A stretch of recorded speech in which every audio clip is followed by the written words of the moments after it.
Hi, I'm Rita Peterson with Everything Homemade, and we are going to make millet cakes today. And millet cakes is such a delicious supper time side dish that my family absolutely loves. Now, this is also really good when you got leftover millet to use. This recipe is going to be quite large, so just put it in half if you want to make a smaller batch. All the ingredients will be listed at the end. Again, it's going to be a larger recipe, so just divide everything in half, okay? So let's get started. First of all, this is Ocean, my 7-year-old. This is Annika, my 2-year-old. And a big thanks to Orion, who is 8 and is filming. So let's go over some of the ingredients that you need. First of all, I have 8 cups of already cooked millet. I have 4 cups of grated cheese. In this case, it is cheddar. I love using Havarti also. It just really melts in and tastes delicious. I have onion powder, paprika, garlic, and salt. You can also add some cayenne if you want to give it a little bit of spiciness. I use paprika only because my kids find cayenne too hot. And you need 10 eggs. And some olive oil and a frying pan ready to go because we are going to fry these up. That is your ingredients list. First of all, what you want to do is Ocean and I are going to crack 10 eggs, while Annika will mix these up. And I forgot one ingredient here, and that is flour. So as they are cracking here, I'm just going to run downstairs and grab my flour because, well, sometimes you just forget things, don't we?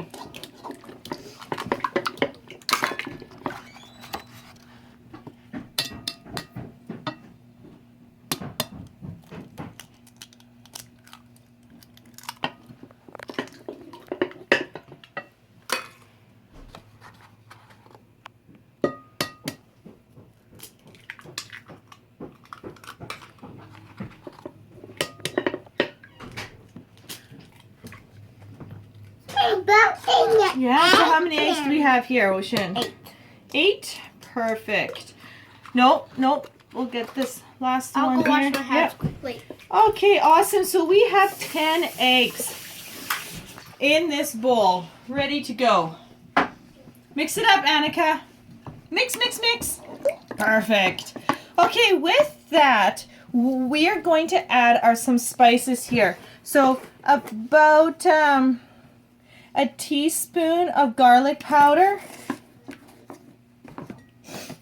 a good tablespoon, probably 2 tablespoons of onion powder. Now you can just chop up like 1 or 2 onions in here, but again, my husband doesn't like that, so I use onion powder only for that reason. Same with garlic. I would use the powdered garlic just because it incorporates really good here. Okay, can I see this for a moment? We're going to just break these up. Yeah. There's still one yolk in it. Annika, let Mommy break it up. We're going to get some of these spices on the side here. Make sure it's all really good and incorporated. Okay, so I'm going to move these eggs out of the way. And the next thing what we want to do is add the flour. Now we want about 1 cup of flour. You actually don't need a lot. And this is whole grain. This is whole wheat flour milled. I mill it here. And I think I'll just have enough in this container left. Okay, so mix that up. And what's nice is when I mill flour, I always have a little extra in my freezer for recipes like this, so I don't have to right away go and mill just for 1 cup. Now, Annika, can you let Ocean really stir that up on the sides? The other really key is salt here. Now, I add a teaspoon of salt for sure. to this recipe. Salt is key. You're dealing with grain. You want to have some salt. It just helps with the flavor. So Ocean has that mix, you can see. And then this is where we add the cheese. So this is 4 cups of grated cheese. So mix that up. You gotta have cheese. Cheese is key in here. No Attica. So what you want to do, let me see this for a second, is cheese kind of sticks together. So we want to just make sure that we don't have any big clumps. Okay, can I now? Please. Okay, as she mixes that, we forgot Annika, be patient. We forgot the paprika. Again, I'm going to add a teaspoon to a tablespoon of paprika there. Give it a nice, and if you would be adding cayenne, you can add about a half a teaspoon or less of cayenne. Totally depends, 1/4 to a half a teaspoon of your likings, or more if you want it spicy hot. Okay, let her. Okay, so that's totally up to you.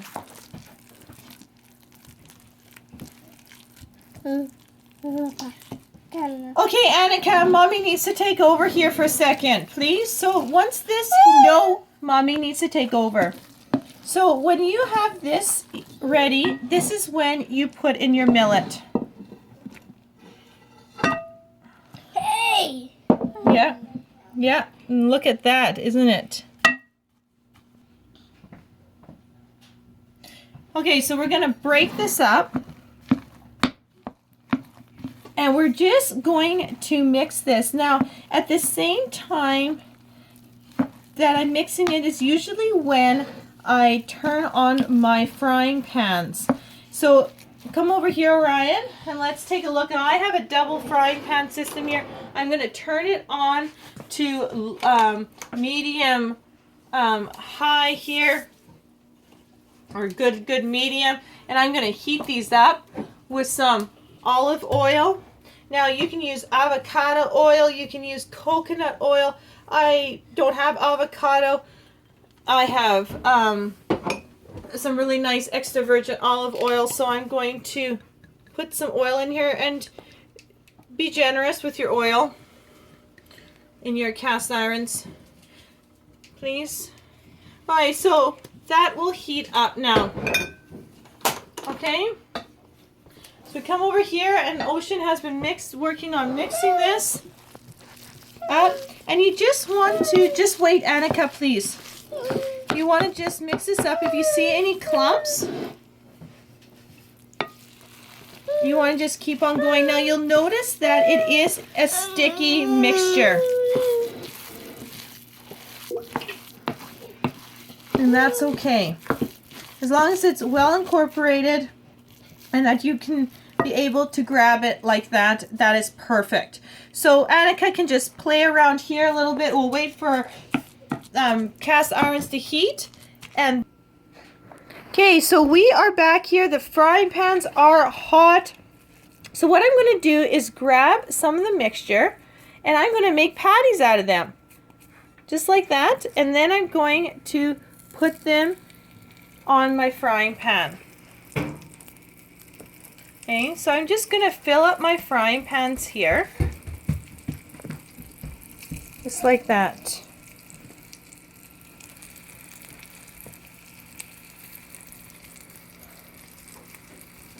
Now you can make them as big or as small as you like. I kind of like to make them all different sizes. Some bigger for my husband, smaller for my children. So I just do an array of sizes. I'm not too worried about making them all one size. Okay, so we're going to fry them up. Now they'll need about from anywhere to 3 to 5 minutes each side, depending on obviously how hot your frying pan is. And then you flip them over and do the same thing so they're nicely crisp on each side. Nice and golden brown is what you're looking for. Sometimes a deep, rich brown.